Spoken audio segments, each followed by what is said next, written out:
Na paz do Senhor Jesus. Amém. Poder se sentar. Glória a Deus. Glória a Deus. Antes aqui de nós temos um texto da palavra do Senhor que também está entre nós, além da nossa pastora Fernanda, nosso ministério. Como nós iremos receber a nossa irmã nessa noite, um bem-vindo bem forte, bem-vindos, vamos lá? Sejam bem-vindos em nome de Jesus. Abençoe a nossa ministério. Glória a Deus. Pastor Daniel pede perdão por ter esquecido de apresentar. Quero ler um versículo da palavra do Senhor na carta que Paulo escreveu à igreja de Filipos. Carta de Paulo aos Filipenses, capítulo 1. Vamos ler o versículo 1 e o versículo 2. Glória a Deus. Oh, aleluia. Mantenha a palavra do Senhor, a sua Bíblia aberta, na carta que Paulo escreveu aos Filipenses. Prometo que antes da meia-noite termina. Glória a Deus. Glória. Pastor Daniel já fica presente. Todos acharam o livro amém? Amém. Diz assim a palavra do nosso Deus. Paulo e Timóteo, servos de Jesus Cristo, a todos os santos em Cristo Jesus, que estão em Filipos, com os bispos e diáconos, graça a vós e paz da parte de Deus, nosso Pai, e da do Senhor Jesus Cristo. Amém? Glória a Deus. Olha aqui para mim. Eu quero colocar um tema nessa mensagem, nessa palavra de hoje. E o tema é o desafio da unidade na igreja de hoje. Glória. Olha que lindo a igreja. Dá uma olhada aí do seu lado. Olha para trás aí também. Tipo o pescoço que está aí para frente. Olha bem para frente aqui. Está bonito ou não está? Cheio. Quarta-feira. Domingo não cabia as pessoas aqui. Significa que nós teremos 10 alunos. O mais rápido possível. Ou constrói ou destrói. Porque Jesus está mandando as almas, o povo. Aleluia. Porque a igreja de Jesus está crescendo. A igreja só está crescendo porque nós temos uma visão de Deus e uma grande obra que o Senhor Jesus quer fazer no nosso meio. Olha aqui para mim. Alguns dias atrás, num dos nossos cursos de ensino, eu ouvi o pastor Rafael dizendo que ele fica muito triste quando algum irmão liga para ele, ou manda uma mensagem para ele, questionando alguma coisa que é normal entre nós. E quando esse irmão questiona, dizendo assim: pastor, a sua igreja, eu me lembro que ele disse assim: eu gosto que se use essa expressão comigo, a minha igreja, porque eu não tenho igreja, a igreja é de Jesus Cristo. Glória a Deus. Aí ele disse assim: fala assim, pastor, a nossa, porque a igreja é nossa. Estão entendendo? A igreja não é do pastor Rafael, a igreja é nossa. Você consegue olhar para o seu irmão e dizer: a igreja é nossa? Prometo só dessa vez que eu vou fazer isso. A igreja é nossa. E eu fico observando o crescimento da igreja. E eu comecei a ler a carta que Paulo escreve à igreja que se encontrava em Filipos. E estudando essa carta, primeiro capítulo, segundo, terceiro e quarto, e um pouquinho de como essa igreja foi formada, como ela se formou, como ela se iniciou, eu consigo ver algumas características dessa igreja de Filipos com a nossa igreja aqui em Pouso Alegre. Parece que são idênticas, são gêmeas. Observe comigo algo interessante. A igreja de Filipos nasce na segunda viagem missionária do apóstolo Paulo. O apóstolo Paulo, todos nós conhecemos a sua história. Foi um grande missionário de Deus. Um homem que teve a sua vida transformada, mudada, quando se deparou com a própria presença do Senhor Jesus Cristo no caminho de Damasco, onde ele cai por terra e tem a sua vida transformada. E ele, de perseguidor da igreja, passa a ser perseguido, porque agora ele está em seus ombros uma responsabilidade de pregar o Evangelho. E ele agarra essa oportunidade e começa a pregar a palavra do Senhor em toda a Ásia, anunciando o Evangelho, ganhando almas, implantando igreja. E Paulo foi um grande implantador de igrejas. E Paulo, dado momento, tinha por uma missão, juntamente com seus companheiros na segunda viagem missionária, ir para uma determinada região, pregar o Evangelho, dar continuidade à sua missão. Mas eu acho interessante porque, dado o momento dessa viagem, ele tem de noite uma visão, Atos capítulo 16. E nessa visão, alguém da Macedônia, um varão, um homem da Macedônia, se apresenta para ele e fala assim: passa a Macedônia e ajuda ele. Paulo, ele recebe essa visão, essa orientação de Deus. Embora ele tinha já um plano, um projeto de ir para uma determinada região, ele para tudo naquele momento, sensível à voz de Deus. Porque por mais que nós venhamos a ter os nossos projetos, um verdadeiro líder de Deus, um verdadeiro pastor de Deus, um verdadeiro obreiro de Deus, ele é sensível à voz do Espírito Santo. Ele sabe entender e compreender quando é Deus trabalhando no negócio. E Paulo, então, compreendendo que era uma visão de Deus, que era algo espiritual, pega os seus companheiros de ministério e parte agora para a Macedônia, parte para a Europa, para fundar esta igreja, a igreja aos Filipenses, a igreja na cidade de Filipe, uma igreja poderosa, uma igreja que muito agradava o coração de Paulo, chamada Carta da Alegria, igreja que dava muita alegria a Paulo. Mas essa igreja só foi consubstanciada porque Paulo ouviu a voz do Espírito Santo de Deus e, direcionado para a Macedônia, na cidade de Filipe, ali começa a pregar, ali começa a ensinar. E Deus fez grandes maravilhas na cidade de Filipe, convertendo vidas, transformando vidas. Sabe por quê? Porque Deus tem compromisso com a visão que Ele dá a cada um de nós. Paulo recebe essa visão, fiel à visão, vai até Filipe e começa a pregar ali. Observe algo interessante, porque Paulo tinha por costume chegar na cidade, fazer uma análise da cidade e ir à sinagoga pregar o Evangelho. Ele era filósofo, ele era alguém do Sinédrio, ele era alguém muito conhecedor das leis judaicas, então ele sabia que o melhor lugar para pregar o Evangelho era na sinagoga. Ali estavam os doutores da lei, ali estavam aqueles que conheciam da palavra, e ali ele tinha como conversar de tete a tete, de igual para igual. Mas quando ele chega em Filipos, não tem sinagoga. Não tendo sinagoga, Paulo faz uma análise da cidade. Uma cidade muito proveitosa, uma cidade muito poderosa, não de tamanho, mas uma cidade que era a colônia de Roma, mas tinha um status muito grande.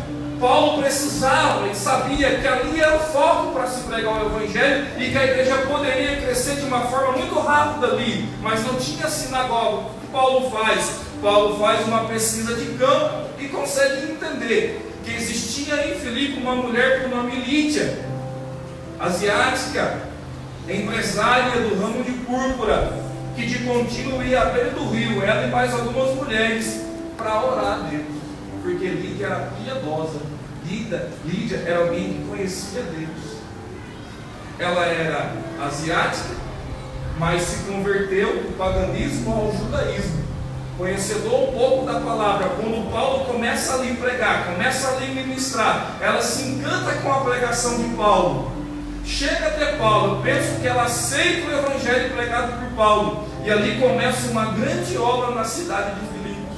Ela era empresária, ela era alguém que vendia púrpura. A púrpura naquele momento era algo muito caro, era uma resina tirada de um molusco que vinha do alto mar, era uma tinta vermelha, mais ou menos igual a cor desse terno aqui, e servia para quê? Servia para tingir a roupa dos senadores, dos césares da época. Então ela vendia para gente nobre da sociedade, para gente nobre do governo. Ela tinha muito dinheiro e ela banca Paulo naquela cidade, ela investe na vida de Paulo naquela cidade, e Paulo fica muito tempo ali em Filipe pregando juntamente com Lídia. Lídia leva Paulo à casa dela.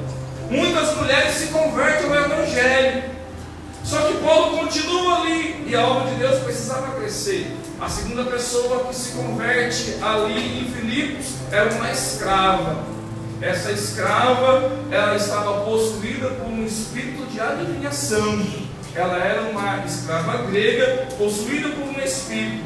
Paulo fica ali passeando, pregando, aquela mulher olhando Paulo, ouvindo a mensagem de Paulo e dizendo: é homem de Deus, esses homens são homens de Deus, eles pregam a verdade, eles pregam o evangelho verdadeiro. Paulo passa um tempo ali, começa a ficar incomodado, até que Paulo libera uma palavra de autoridade dizendo àquele espírito: sai dela em nome de Jesus. E a Bíblia diz que aquela mulher foi liberta na hora.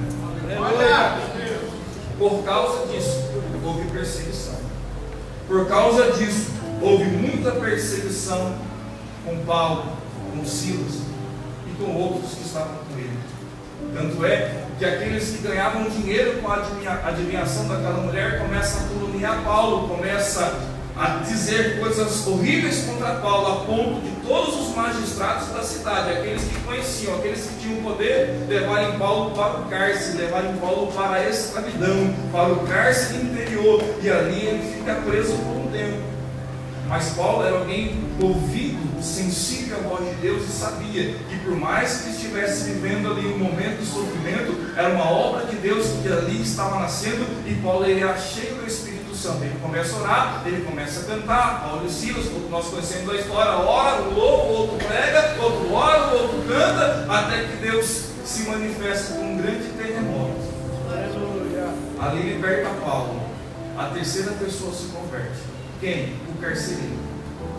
O carcereiro se converte, mas não se converte sozinho, converte ele e toda a sua casa. Aleluia. Todos nós conhecemos a história.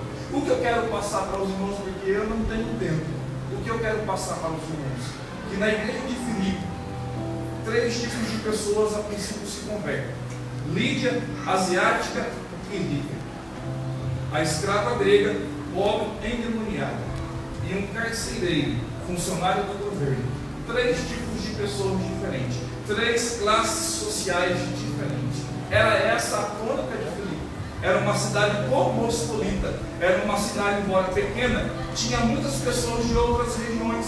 Então o Senhor, conhecedor de todas as coisas, ao usar Paulo no seu ministério, para quê? Para implantar em Filipos uma igreja que poderia agregar asiático, grego, romano, pobre, rico, branco, negro, pessoas da elite, pessoas pobres. Não havia discriminação.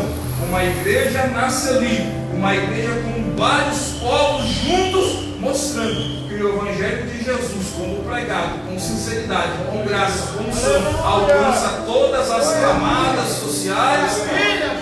E a igreja só pode crescer, a igreja só pode se expandir, a igreja só pode ir adiante. Só que se você for olhar a história do nascimento da igreja em Filipos, era uma igreja que nasceu em meio ao sofrimento, mas também em meio à alegria. Por quê? Porque Paulo em Filipos, ele sofre em Atos 16 com a prisão.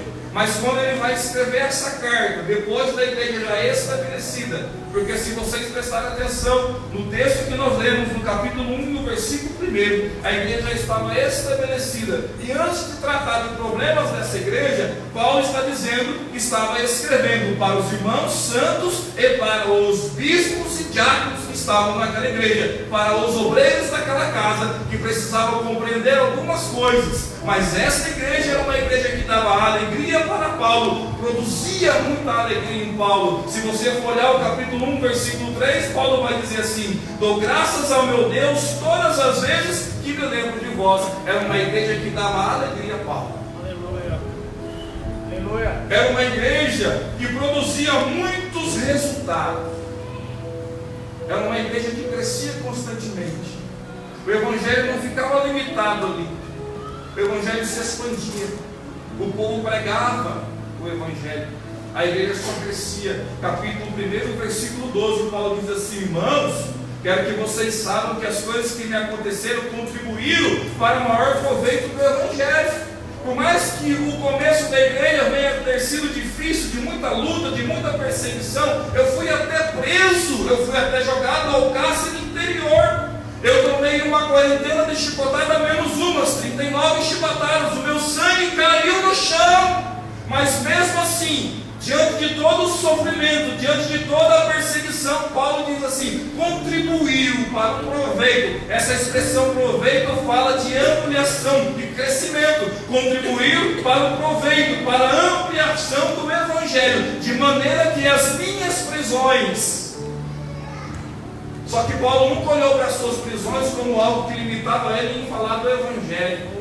Porque por mais que Paulo estivesse preso, encarcerado com pés e mãos, preso ao tronco, Paulo nunca usou a expressão preso em prisões, mas preso em Cristo. Aí Paulo diz assim: muito contribuiu, porque as minhas prisões em Cristo foram manifestas. Serviu de testemunho a toda a guarda pretoriana, e muito mais, e por todos os demais lugares, a minha fama, aquilo que Deus fez, o terremoto de Deus, o poder de Deus, a ação de Deus. Tudo isso foi notório diante de toda a cidade, o que muitos dos irmãos, tomando ânimo com minhas prisões, ousavam falar a palavra com mais confiança e com mais temor, ao invés da prisão ocasionada naquela situação, pregar, parar aqueles irmãos que haviam se convertido diante da pregação de Paulo. Muito diferente disso, a prisão de Paulo começou a levar os irmãos a ter mais força, a mais ânimo, a mais temor de Deus, e não fechavam as suas bocas, mas pregavam ainda mais o evangelho, pregando a todos os quatro cantos da cidade, fazendo com que a igreja crescesse em extremo. É isso que tem acontecido conosco. As nossas lutas, as nossas dificuldades não nos param, mas nos animam mais para pregar o evangelho. Talvez você possa olhar para mim e dizer assim: meu sofrimento, a minha luta, a minha prisão não está me desanimando de estar na igreja. Olha você aqui. Eu não sei o que você passou durante esse dia, mas você está aqui. Glória a Deus. Tem gente desempregada, está aqui. Glória a Deus. Tem gente enferma, está aqui. Tem gente que talvez esteja faltando até mesmo alguma coisa no mantimento, na despensa, mas você está aqui. Sabe por quê? Porque a palavra de Deus é pregada, e você, com ânimo e com temor do Senhor, se levanta dia após dia para continuar a pregar a palavra do Senhor. Uma outra característica que me chama a atenção na igreja de Filipe, irmão, que agradava e alegrava o coração de Paulo, é que essa igreja se tornou uma igreja missionária, que contribuía para com a obra missionária, uma igreja rica que entendia a necessidade de investir no ministério de Paulo. Paulo por diversas vezes vai se alegrar dessa igreja, dizendo: olha, vocês foram fiéis à minha obra missionária, como por exemplo em Tessalônica, Filipenses 4,16, porque a igreja de Filipe enviou dinheiro, enviou recursos para a obra em Tessalônica, enviou recursos para a obra em Corinto, enviou recursos para a obra em Éfeso. Ou seja, Paulo foi auxiliado pela igreja que estava em Filipos, porque ela era uma igreja missionária, mais ou menos igual a nós. E aí Paulo se sentia muito alegre, feliz, uma igreja que contribuía, uma igreja missionária, uma igreja que tinha a visão de Deus, e Deus abençoava essa igreja de uma forma extra. A igreja de Filipe, Paulo chama de coroa, de tanto que ela é capa. Só que Paulo é pastor, e todo pastor, ele precisa trabalhar com a igreja, ele precisa ensinar a igreja. Entenda algo comigo. A igreja de Filipe era uma igreja que tinha pessoas ricas, pobres, de diferentes classes sociais.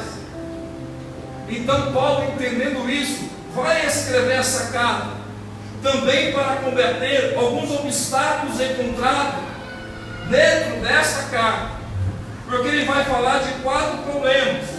Por exemplo, Paulo fala das suas prisões no capítulo 1. Paulo fala de pessoas que estavam desunidas no capítulo 2. Paulo fala de pessoas que estavam perseguindo Paulo e os verdadeiros crentes, ou seja, os religiosos. E Paulo vai falar de pessoas com pensamento ansioso no capítulo 4. Paulo precisa trabalhar com essa carta. Paulo precisa trabalhar com essa igreja. Paulo, ele era alguém que vivia em oração. Tem gente que diz assim: Paulo é frio. Paulo, ele é da letra. Paulo, ele não gosta muito do poder de Deus. Não, irmão, Paulo orava. Paulo buscava Deus.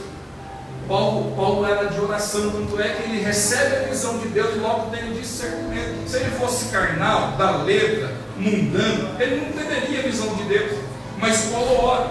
E a vida de oração de Paulo está muito bem reverenciada aqui.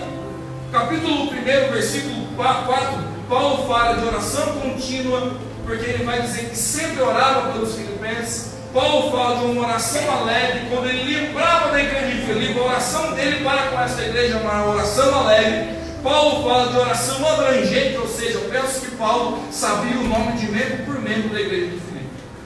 E Paulo, quando dobrava o seu joelho, não levantava, enquanto ele não citava nome por nome. Paulo, ele era um homem de oração. Paulo, ele buscava Deus. Paulo tinha a sua vida de oração. Se você fazer uma análise da carta aos Filipenses, algumas palavras especiais aparecem na carta. Por exemplo, o nome Cristo, observe aqui que interessante, aparece 37 vezes na carta.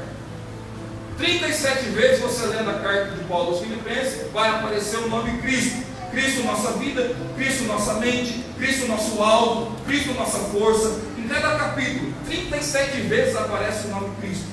Outra particularidade, a palavra que também se destaca muito na carta é gozo ou alegria, aparece 16 vezes nessa carta. E Paulo dá ênfase também no vocábulo, na palavra sempre, sempre orando, sempre evangelizando, sempre obediente, sempre regozijando. Qual o propósito de Paulo ao escrever essa carta? 4 propósitos. Primeiro, agradecer a ajuda financeira. Segundo, combater o foco de desunião. Terceiro, relatar a sua situação atual de prisão. E quarto, exortar os crentes a permanecerem alegres no Senhor. Quantos entenderam até aqui? Amém. Conseguiram se situar em Filipos? Amém? Agora observe, qual é o desafio da unidade que Paulo tinha de trabalhar com a carta, trabalhar com a igreja de Filipos, que nós temos também nos dias atuais? O desafio da unidade. Capítulo 2 da carta de Paulo aos Filipenses. Você está com a sua Bíblia aberta aí? Glória a Deus. Capítulo 2, versículo 1 diz assim: portanto, se há algum conforto em Cristo, se há alguma consolação de amor, se há alguma comunhão no Espírito, se há alguns entranháveis afetos e compaixões, verso 2: completai o meu gozo, para que sintais o mesmo, tendo o mesmo amor, o mesmo ânimo, sentindo uma mesma coisa. Versículo 3: nada façais por contenda ou por vanglória, mas por humildade, cada um considere os outros superiores a si mesmo. Qual é o desafio da unidade para a igreja nos dias atuais? A integração. A integração do indivíduo no meio é de fundamental importância. Quando você aceita Cristo e vem do mundo lá para dentro da igreja, você precisa ser integrado aqui dentro. Você precisa ser fundamentado aqui dentro. Você precisa criar uma base aqui dentro. Você precisa aprender a palavra aqui dentro. Por quê?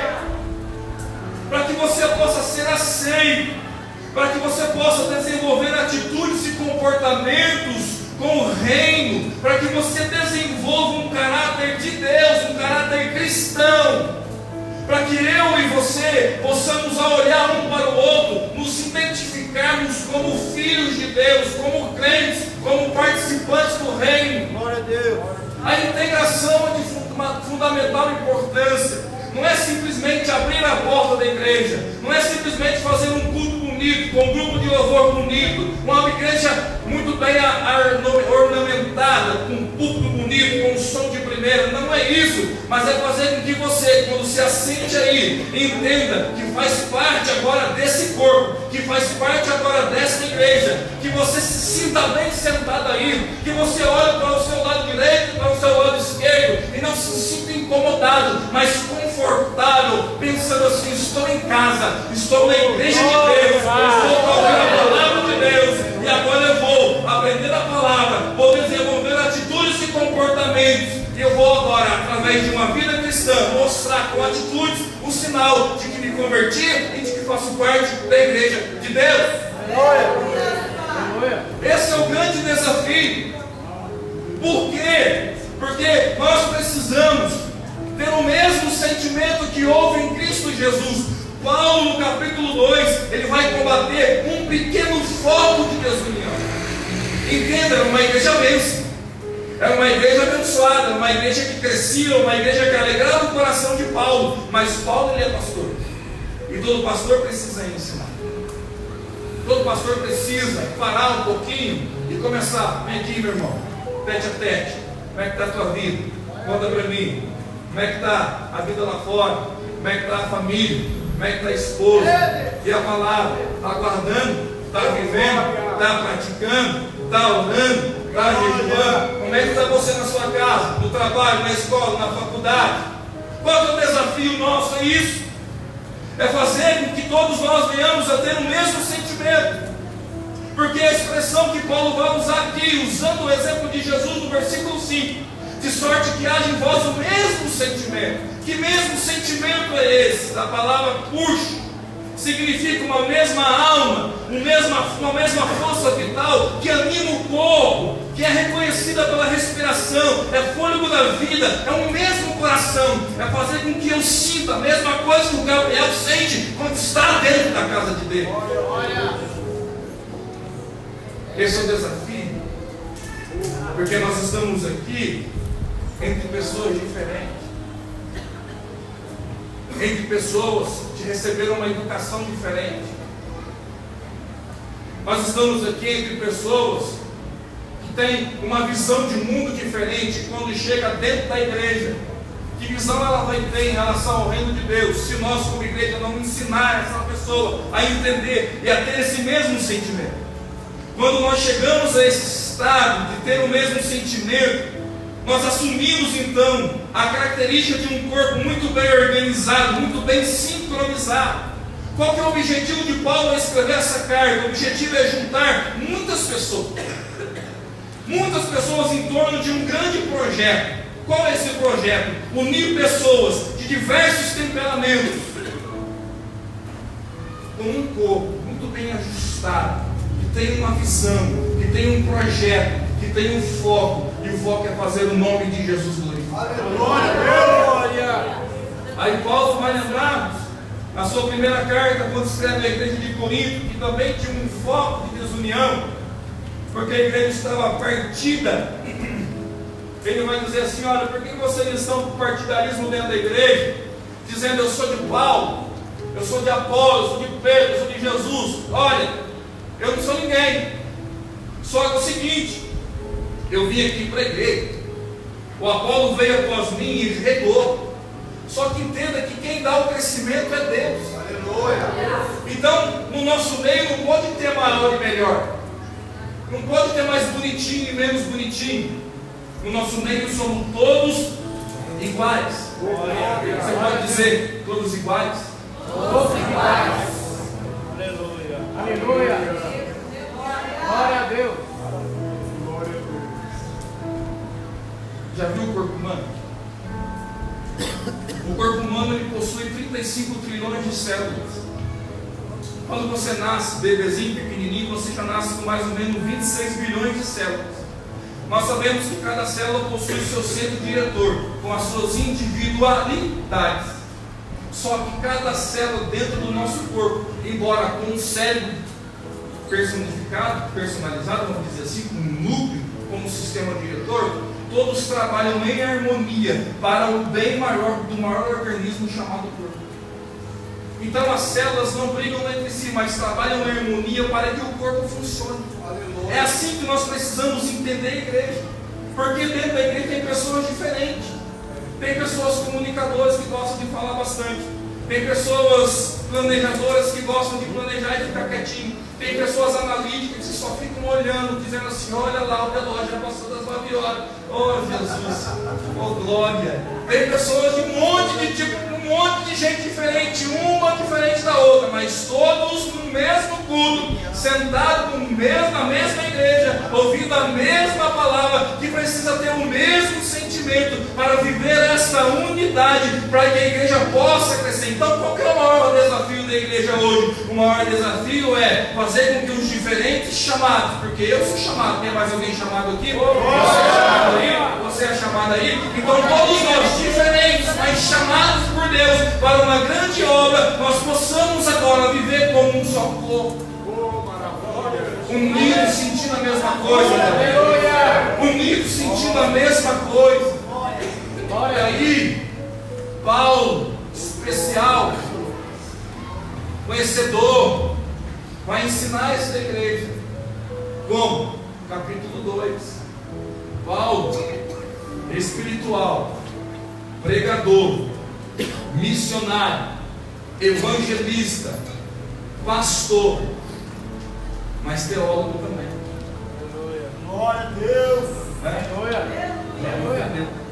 Paulo era espiritual, Paulo falava língua estranha, Paulo gostava de revelação, Paulo gostava do poder, Paulo usava terno bonito, só que Paulo era teólogo.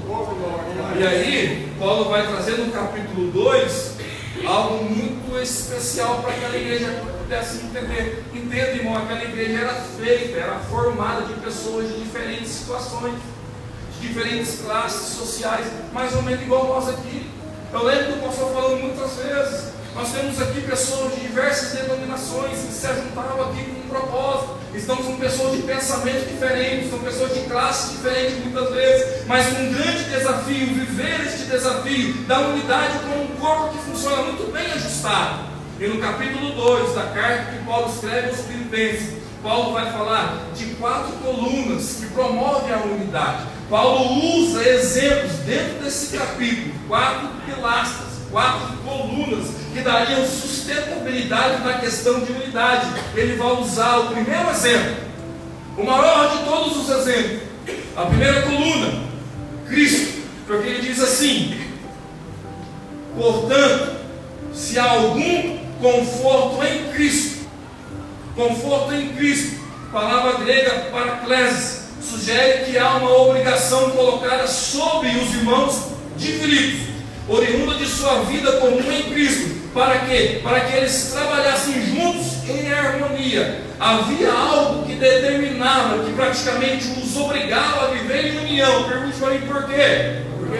Porque a igreja de Filipe, a cidade de Filipe, era uma cidade colônia de Roma. Então ali ela estava como colônia de Roma com um status grande, porque Roma, os romanos ali, estavam dando muito destaque à cidade de Filipe. Muitas pessoas de dinheiro, muitas pessoas ricas. A cidade de Filipe ficava entre a Europa e a Ásia, era um ponto de transição. Então havia dentro, na cultura da cidade, um status muito grande. Quando alguém chegava e falava assim: sou de Filipe, ele já erguia o peito, ele dizia assim: sou de Filipe, eu tenho status, estou assim com César, estou assim com o governador. Aí Paulo, entendendo isso, falou assim: maravilha, só que é o seguinte, tenham também um status de que agora vocês fazem parte da igreja de Jesus, e que Jesus morreu na cruz para salvar vocês. Então não se gloriem no reino, em Roma, no César, mas na comunhão em Cristo Jesus. Já que tem que viver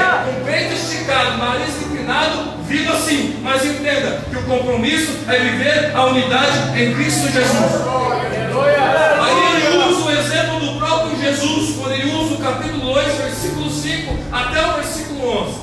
usando o próprio Jesus como a primeira coluna que dá sustentabilidade à unidade, um exemplo para sermos seguidos. E eu vou terminar aqui só nesse exemplo. Não vou terminar. Quem sabe uma outra oportunidade. Mas só nesse exemplo para que você entenda. Paulo diz assim: olha, vocês precisam olhar para Jesus. Ele é o nosso exemplo. Versículo 5: de sorte que haja em vós o mesmo sentimento. Por isso que eu falo que Paulo agora é teólogo, porque Paulo vai fazer uma explicação mais também dada acerca do propósito da vida de Jesus, da missão de Jesus para aquela igreja, para que ele pudesse entender. Porque Paulo vai mostrar que na vida cristã a gente não sobe a escada de baixo para cima, mas a gente desce de cima para baixo. Aleluia. Porque a gente pensa que subir é de cima de baixo para cima, mas na vida cristã a gente não sobe, a gente desce. Aleluia.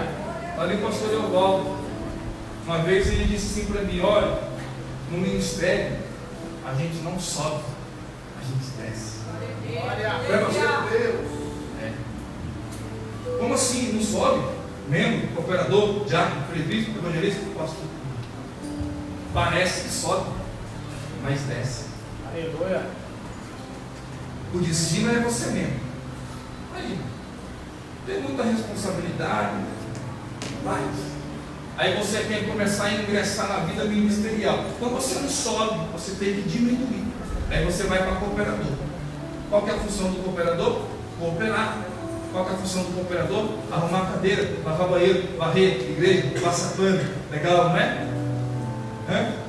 Aí eu sou levita, eu só canto. Que mentira, não. Levita limpa banco, levita passa chupando no chão, levita lava banheiro.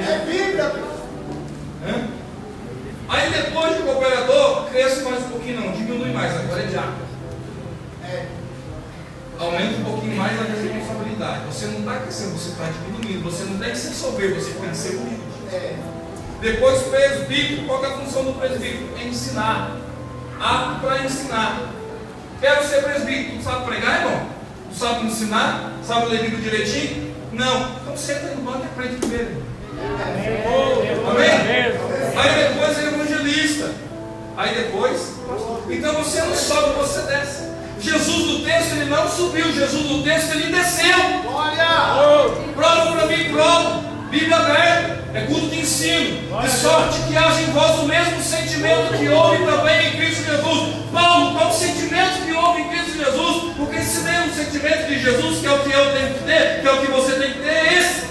Aleluia. Primeiro, eu preciso mostrar para você que Jesus é Deus. Aí Paulo expõe a divindade. Olha Jesus lá em cima, parelhado com Deus. Porque versículo 5, de sorte, não, versículo 6, que sendo em forma de Deus, então Jesus é Deus, divindade. Amém? Amém. Aí Paulo fala assim: Jesus, mesmo sendo Deus, ele não teve por necessidade se igualar a Deus. Aleluia. Mas ele vai fazer o seguinte: ele vai descer, porque ele vai se esvaziar. Versículo 7: mas fez a si mesmo de nenhuma reputação, tomando a forma de servo, ele se esvaziou. Ele era Deus, mas não fez da necessidade de ser igual a Deus quando veio na terra. Mas ele se esvazia, ele desce. Aleluia. Depois que ele se esvazia, ele vai se humilhar, ele vai descer ainda mais. Versículo 7: não fez a si mesmo nenhuma reputação, tomando a forma de servo, fazendo-se semelhante aos homens. E o 8: achando em forma de homem, agora que ele estava no mesmo nível que eu e você, ele humilhou-se, ele desce mais um pouco. Está entendendo? Aleluia.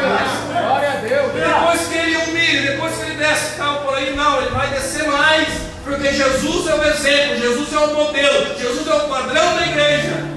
Não é o bispo, não é o apóstolo, não é o arcanjo, é Jesus que é o modelo. Então ele desce mais. Versículo 8: ele vai para a expiação. Ele humilha a si mesmo, sendo obediente. Obediente para quem? A Deus. Obediente até quando? Até a morte. Morte de quê? Morte de cruz, a pior possível. possível, a mais humilhante possível. Então ele vai para a expiação. Deus não teve por necessidade de ser igual a Deus. Ele vem para o esvaziamento, ele vem para a humilhação, ele vem para a expiação. Por ele ser tão fiel, por ele ser tão padrão, por ele ter um sentimento tão puro, o texto diz que Deus agora pega ele e leva o nome dele acima de todos os nomes. É Deus que elevou Jesus, é Deus que colocou o seu nome acima de todos os nomes. Então qual o sentimento que houve em Cristo Jesus, que precisa haver em nós? Um sentimento de descer. Maravilha, Deus. Maravilha. Muito lindo, Deus.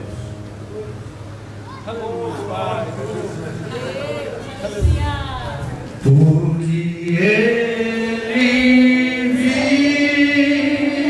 vive, posso perdoar. Olhando depois de todo esse exemplo, oh, aleluia, em 2019, o nome dele ainda está sobre todo nome.